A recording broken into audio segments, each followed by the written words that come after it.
ವೀಕ್ಷಕರೇ ನಮಸ್ಕಾರ. RN ನ್ಯೂಸ್ಗೆ ಸ್ವಾಗತ. ಇದು ರಾಯಬಾಗ್ ತಾಲೂಕಿನ ಸುತ್ತಟ್ಟಿ ಗ್ರಾಮದ ಮೊರಾರ್ಜಿ ದೇಸಾಯಿ ವಸತಿ ಶಾಲೆಯ ಆವರಣ. ಇಲ್ಲಿನ ಮಕ್ಕಳ ಕಣ್ಣಲ್ಲಿ ಸಾವಿರಾರು ಕನಸುಗಳು.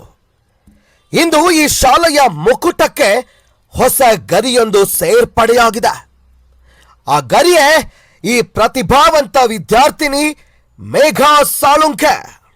ಎಸ್, ಇಡೀ ಶಾಲೆಗೆ ಪ್ರಥಮ ಸ್ಥಾನ ಪಡೆದು ಸಾಧನೆಯ ಶಿಖರವನ್ನೇರಿದ್ದಾಳೆ ಈ ಮಗಳು.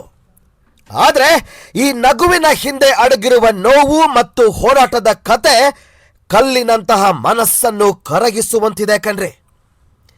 ಕೇವಲ 5 ತಿಂಗಳ ಹಿಂದಿನ ಮಾತು ಅದು. ಪರೀಕ್ಷೆಯ ತಯಾರಿಯಲ್ಲಿದ್ದ ಮೇಘಾಳ ಬದುಕಿನಲ್ಲಿ ಬರ ಸಿಡಿಲು ಬಡಿದಂತಾಗಿತ್ತು.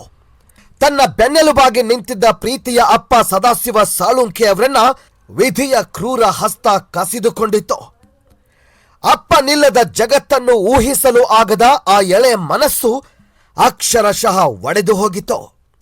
ಆದರೆ ಆಕೆಯ ಅಪ್ಪನಿಗೆ ತನ್ನ ಮಗಳು ದೊಡ್ಡ ಸಾಧಕಿಯಾಗಬೇಕು ಎಂಬ ಕನಸಿತ್ತು. ತಂದೆಯ ಅಗಲಿಕೆಯ ನೋವು ಅವಳನ್ನು ಕುಗ್ಗಿಸಬಹುದಿತ್ತು. ಆದರೆ ಮೇಘಾ ಧೃತಿಗೆಡಲಿಲ್ಲ.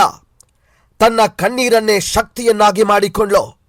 ಅಪ್ಪನ ಕನಸನ್ನು ನನಸು ಮಾಡಲು ಹಗಲು ರಾತ್ರಿ ಎನ್ನದೆ ಪುಸ್ತಕದೊಂದಿಗೆ ಒಡನಾಟ ಬೆಳೆಸಿದ್ಲು. ನೋವನ್ನೆಲ್ಲ ನುಂಗಿಕೊಂಡು ಕೇವಲ ಗುರಿಯತ್ತ ಮಾತ್ರ ದೃಷ್ಟಿ ನೆಟ್ಟಳು. ಅವಳ ಆ ಅದಮ್ಯ ಛಲಕ್ಕೆ ಮೊರಾರ್ಜಿ ಶಾಲೆಯ ಶಿಕ್ಷಕರು ಹೆಗಲಿಗೆ ಹೆಗಲು ಕೊಟ್ಟು ಪ್ರೋತ್ಸಾಹಿಸಿದ್ರು.